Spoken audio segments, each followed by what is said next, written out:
ओम शांति। आज की अव्यक्त मुरली 11 जुलाई सन 1972 से लिया गया है, जिसका शीर्षक है निर्णय शक्ति को बढ़ाने की कसौटी, साकार बाप के चरित्र। वर्तमान समय के विशेषताओं को जानते हुए अपने में वह सर्व शक्तियां धारण कर अपने आप को विशेष आत्मा बनाया है। जैसे इस समय की विशेषताओं का वर्णन करते हो, वैसे ही अपने में भी वह विशेषताएं देखते हो। जितनी समय में विशेषताएं हैं, उतनी स्वयं में भी है। वह समय में ज्यादा है और स्वयं में कम है। समय और स्वयं में कितना अंतर समझते हो? अंतर है, आप स्वयं पावरफुल हैं, वह समय पावरफुल है। बच्चे कहते अभी समय है, होना स्वयं को चाहिए। बाप दादा कहते अगर कहते हो होना यह चाहिए, तो दुनिया वाले अज्ञानी निर्बल आत्माओं और आप ज्ञानी आत्माओं में व मास्टर सर्वशक्तिवान आत्माओं में क्या अंतर रहा? ऐसा होना चाहिए, यह होना चाहिए, यह तो वह लोग भी कहते हैं, आप भी कहते हो कि होना चाहिए। तो अंतर क्या हुआ? ज्ञानी और अज्ञानी में यही अंतर है। जो लोग कहते हैं चाहिए चाहिए, ज्ञानी लोग चाहिए नहीं कहते। जो होना चाहिए वह करके दिखाते हैं। उन्हों का होता है कहना, ज्ञानियों का होता है करना। यही अंतर है। वह सिर्फ कहते हैं, आप करते हो। अगर अब भी आप कहते हो कि यह होना चाहिए, तो अंतर क्या हुआ? अपने आप से पूछो कि समय की क्या-क्या विशेषताएं हैं और उन विशेषताओं में से मेरे में क्या-क्या विशेषता कम है। अगर कोई एक भी विशेषता कम हुई, तो क्या विशेष आत्माओं में आ सकेंगे? नहीं आ सकेंगे ना। इस समय की विशेषताओं को निकालो तो अनेकानेक विशेषताएं दिखाई देंगी। उनमें से इस समय की श्रेष्ठ विशेषता कौन सी है? संगम का समय चल रहा है ना। श्रेष्ठ बनने का समय तो है, लेकिन समय की श्रेष्ठता क्या है जो और कोई समय की नहीं हो सकती? इस संगम युग की विशेषता यह है कि संगम युग का हर सेकेंड मधुर मेला है। जिस मेले में आत्माओं का बाप से मिलन होता है, यह विशेषता और कोई भी युग में नहीं है। वह यही है।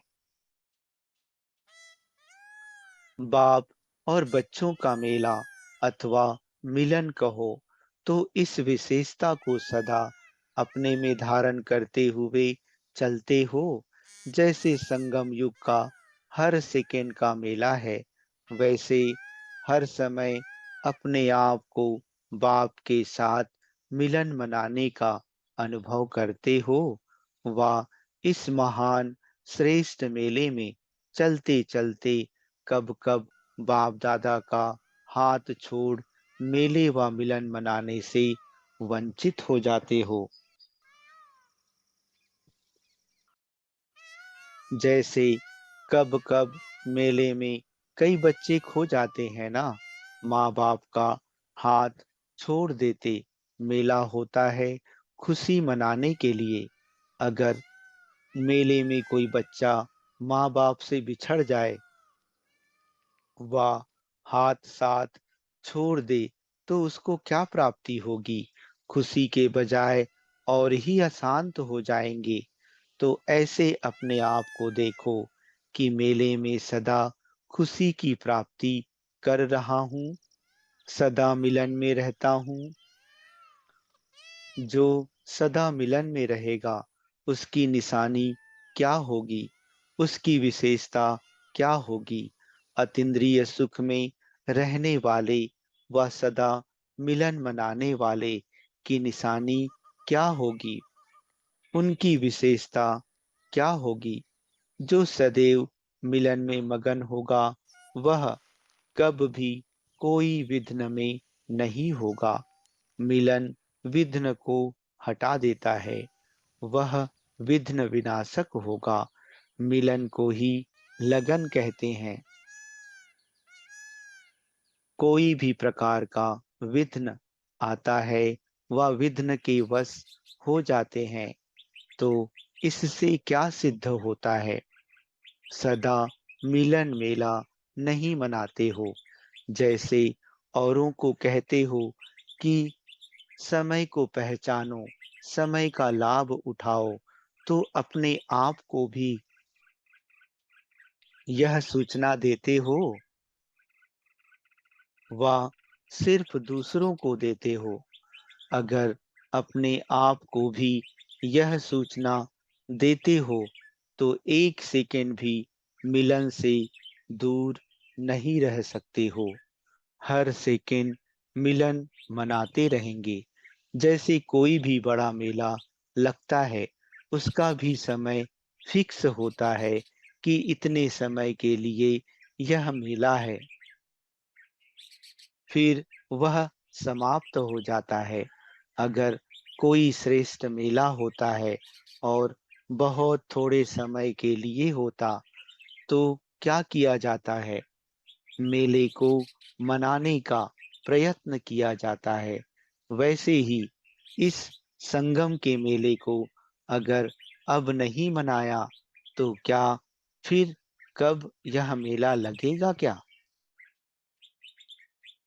जबकि सारे कल्प के अंदर यह थोड़ा समय ही बाप और बच्चों का मेला लगता है, तो इतने थोड़े समय के मेले को क्या करना चाहिए? हर सेकंड मनाना चाहिए। तो समय की विशेषताओं को जानते हुए अपने में भी वह विशेषता धारण करो। तो स्वतः ही श्रेष्ठ आत्मा बन जाएंगे। लक्ष्य तो सभी का श्रेष्ठ आत्मा बनने का है ना। लक्ष्य श्रेष्ठ बनने का होते हुए भी पुरुषार्थ साधारण क्यों चलता है? लक्ष्य श्रेष्ठ है तो फिर लक्षण साधारण आत्मा का क्यों?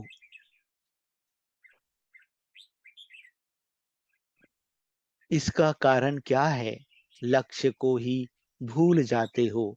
लक्ष्य रखने वाले फिर लक्ष्य को भूल जाते।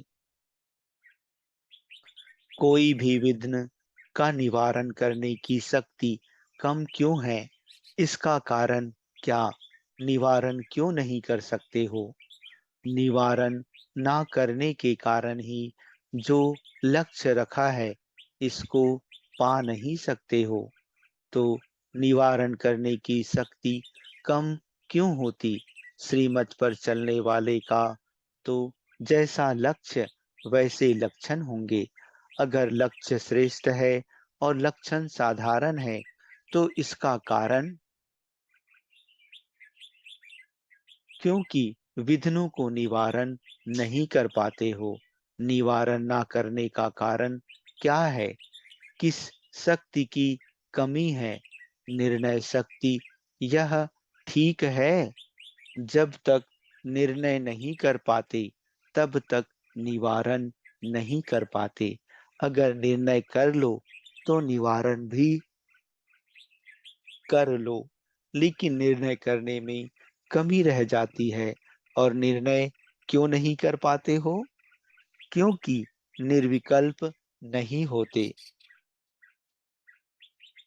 व्यर्थ संकल्प विकल्प बुद्धि में होने के कारण, बुद्धि क्लियर ना होने के कारण निर्णय नहीं कर पाते हो। और निर्णय ना होने के कारण निवारण नहीं कर पाते। निवारण ना कर सकने के कारण कोई न कोई आवरण के वश हो जाते। निवारण नहीं तो आवरण अवश्य है।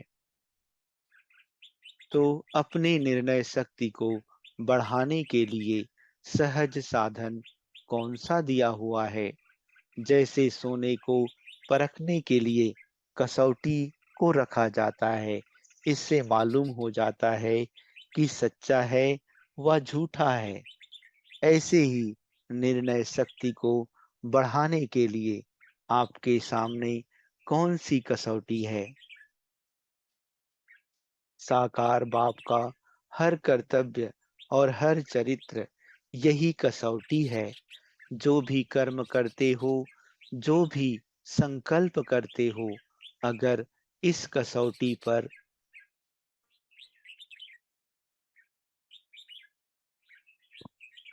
देख लो कि यह यथार्थ है व अयथार्थ है, व्यर्थ है व समर्थ है, इस कसौटी पर देखने के बाद जो भी कर्म करेंगे वह सहज और श्रेष्ठ होगा। तो इस कसौटी को ही साथ नहीं रखते हो, इसलिए मेहनत लगती है। जो सहज युक्ति है, इसको भूल जाते हो। इस कारण विघ्नों से मुक्ति नहीं पा सकते हो। अगर सोने का काम करने वाले के पास कसौटी ठीक ना हो, तो क्या होगा? धोखा खा लेंगे ना। ऐसे ही अगर यह कसौटी सदा साथ स्मृति में ना रखते हो, तब मुश्किल अनुभव करते हो। है तो सहज ना, फिर मुश्किल क्यों हो जाता? क्योंकि युक्ति को यूज अर्थात उपयोग नहीं करते हो। युक्ति यूज करो तो मुक्ति जरूर हो जाए। चाहे संकल्पों के तूफान से, चाहे कोई भी संबंध द्वारा व प्रकृति व समस्याओं द्वारा कोई भी तूफान व विघ्न आते हैं, तो उससे मुक्ति ना पाने का कारण युक्ति नहीं, युक्ति युक्त नहीं बने हो। जितना योग युक्त युक्ति युक्त होंगे, उतना सर्व विघ्नों से मुक्त जरूर होंगे। सर्व विघ्नों से मुक्त हो या युक्त हो, योग युक्त नहीं रहते हो, तब विघ्नों से मुक्त हो। जो कोई भी प्रोग्राम रखते हो, वह भाषण आदि करते हो, वह किसको भी समझाते हो, तो उसमें सभी को मुख्य कौन सी बात सुनाते हो? मुक्ति, जीवन मुक्ति आपका जन्म सिद्ध अधिकार है। तो जब आपका जन्म सिद्ध अधिकार है, तो उनको प्राप्त करो। फिर कहते हो अब नहीं तो कब नहीं। तो यह जो मुख्य स्लोगन है, मुक्ति, जीवन मुक्ति, जन्म सिद्ध अधिकार है, इसको आप लोगों ने पाया है। बच्चे बने और अधिकार नहीं पाया, औरों को समझाते हो, बच्चा बना और वर्षे का अधिकारी बना। तो यह सिर्फ समझाने का है, वह प्रैक्टिकल करने की बात है। लायक बनना दूसरी बात है, लेकिन मुक्ति, जीवन मुक्ति का वर्षे मिल गया है, वह नहीं।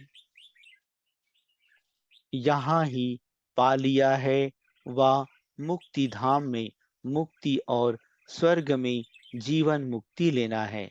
भविष्य में तो मिलना है, लेकिन भविष्य के साथ साथ अभी मुक्ति, जीवन मुक्ति नहीं मिली है।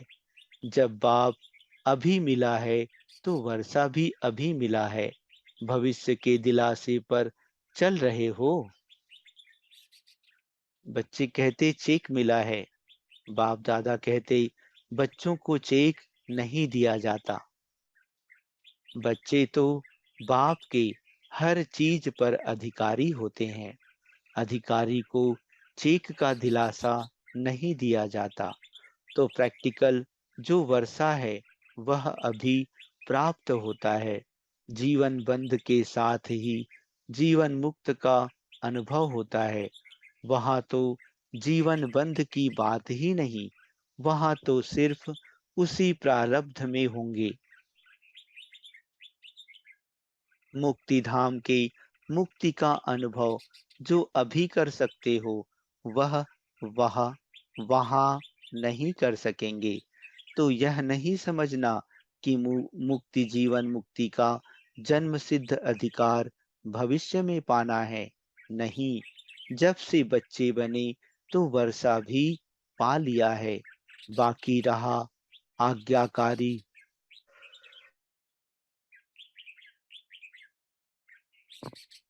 वफादार, फरमान बरदार कहाँ तक बनते हो, वह नंबर। वर्षे के अधिकारी तो बन ही जाते हो। उस वर्षे को जीवन में धारण करके उससे लाभ उठाना, वह हरेक की अवस्था पर है। वर्षा देने में बाप कोई अंतर नहीं करता है। लायक और नालायक बनने पर अंतर हो जाता है। इसलिए कहा कि जन्म सिद्ध अधिकार अपने आप में सदा प्राप्ति करते हो। सदा मुक्त रहना चाहिए ना। देह से, देह के संबंध से भी मुक्त, और पुरानी दुनिया की स्मृति से भी मुक्त। मुक्त नहीं बने हो। मुक्ति की अवस्था का अनुभव अगर करते हो तो मुक्त होने के बाद जीवन मुक्ति का अनुभव ऑटोमेटिकली हो जाता है। क्योंकि जीवन में तो हो ना, शरीरधारी हो ना। जीवन में रहते हुए देह और देह के संबंध और पुरानी दुनिया के आकर्षण से मुक्त हो, इसको ही जीवन मुक्त अवस्था कहा जाता है। तो मुक्ति, जीवन मुक्ति का अनुभव अभी करना है, ना कि भविष्य में। भविष्य में तो यहाँ की प्राप्ति की प्रारब्ध मिलती रहेंगी, लेकिन प्राप्ति का अनुभव अभी होता है। भविष्य में तो अंडरस्टूड है, वह है श्रेष्ठ कर्मों की प्रारब्ध। लेकिन श्रेष्ठ कर्म तो अभी होते हैं ना, तो प्राप्ति का भी अनुभव अभी होगा ना। भविष्य के दिलासे पर सिर्फ ना रहना। चेक कर, चेक रख, अपनी चेकिंग में रह जाओ। ऐसे नहीं करना। अपने आप को देखो कि बाप द्वारा जो वर्षा मिला है, इसको कहाँ तक प्राप्त कर चल रहे हैं। बाप ने तो दे दिया, अधिकारी का अधिकार कोई छीन नहीं सकता। तो हम अधिकारी हैं। इस नशे में, निश्चय में रहो। सिर्फ यह देखो कि मिले हुए वर्षे को कहाँ व्यर्थ गंवा तो नहीं लेते हो ना। ऐसे कई बच्चे होते हैं जिनको मिलता बहुत है, लेकिन गंवाते भी बहुत है। गंवाने के कारण मिलते हुए भी भिखारी रह जाते, अधिकारी होते भी अधीन बन जाते हैं।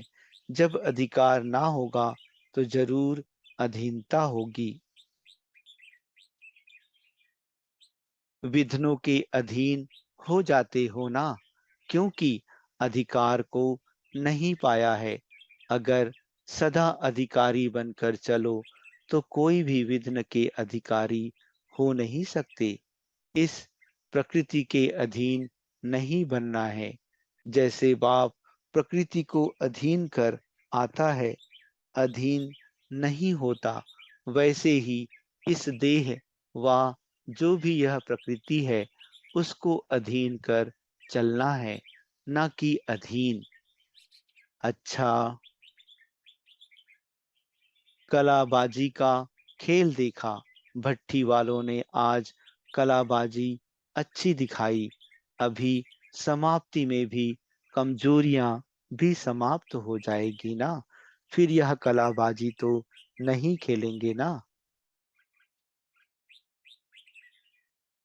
सदा मुक्ति और जीवन मुक्ति अधिकार के निश्चय और नशे में रहने वाले सर्व श्रेष्ठताओं को धारण कर श्रेष्ठ आत्मा बनने वाली आत्माओं को याद, प्यार और नमस्ते।